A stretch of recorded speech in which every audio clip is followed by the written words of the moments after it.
Bonjour tout le monde et merci de me rejoindre pour cette courte vidéo durant laquelle je vais vous montrer comment partager un vol, comment visualiser les vols que vous avez partagés et comment participer à un vol. Donc on va commencer par le partage de vol, on va appuyer sur ce bouton partager un vol. On arrive alors sur cet écran et donc il faut sélectionner dans un premier temps un type d'aéronef. Si votre aéroclub a ajouté des aéronefs, eh bien dans la liste déroulante vous aurez des choix. Si l'aéroclub n'a ajouté aucun aéronef, vous n'aurez pas de choix et vous ne pourrez pas partager de vol. Alors ici on a deux choix, donc on va sélectionner Robin DR400 120 et on va dire qu'on a deux places disponibles, un départ prévu le 6 juillet, on va laisser l'horaire même si ça ne fait pas de sens, et un retour prévu le 7 juillet. Alors on va dire qu'on va partir de LFBH à La Rochelle et qu'on va se rendre sur LFMT Montpellier. La participation est-elle souhaitée? Si c'est bleu, c'est oui. Si c'est sombre, c'est non. Exiger mon accord avant participation, on va mettre ça sur oui. Et ça signifie qu'en fait, les pilotes de l'aéroclub qui voudront participer devront faire une demande de participation dans un premier temps au pilote qui ensuite, on le verra sur l'écran de partage, acceptera ou non cette demande. Ensuite, vous pouvez ajouter une remarque si vous en avez à faire. Et petite note, c'est que ce vol sera visible uniquement par les membres de votre aéroclub.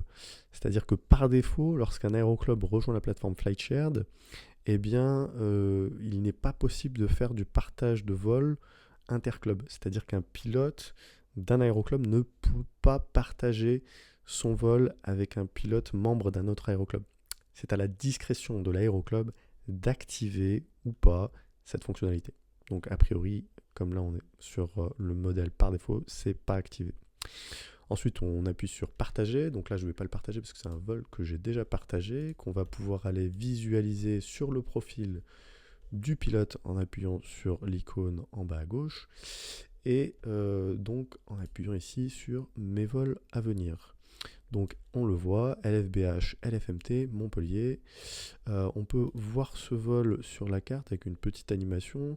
Donc là, on va passer l'animation et ça nous montre le point de départ et la destination finale. Ensuite, on a le récapitulatif de tout ce que nous avons entré en termes d'informations. Et vous voyez, comme c'est un vol pour lequel le pilote choisit de sélectionner les pilotes qu'il veut avec lui dans le cockpit, eh bien, il y a un écran pour voir les demandes de participation. Donc à partir de là, on peut accepter, refuser ou juste les laisser sans agir et accepter uniquement les pilotes avec lesquels on a envie de faire le vol. Les autres resteront tout simplement dans la liste.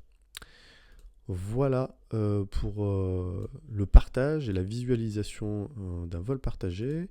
Ensuite, on peut voir maintenant comment un pilote peut participer à un vol. Eh bien, c'est très simple. Là, voilà, il participait déjà, j'ai annulé. Disons ce vol partagé par Carl Flying. Donc là, on voit dans la liste tous les vols qui sont partagés au sein de l'aéroclub. Si on fait du scroll horizontal. Et pour participer, eh bien, on appuie tout simplement sur participer. Ça, c'est dans le cas d'un vol qui ne demande pas d'approbation préalable, contrairement au vol que nous avons partagé. Donc là, si je veux participer, j'appuie sur participer et ce pilote, Carl Flying, reçoit une notification de ma participation. Voilà, merci de m'avoir rejoint pour cette vidéo et la prochaine sera consacrée cette fois-ci au partage d'événements. Le principe est quasiment le même, donc il n'y aura pas grand-chose qui sera nouveau par rapport à cette vidéo. A très vite, merci.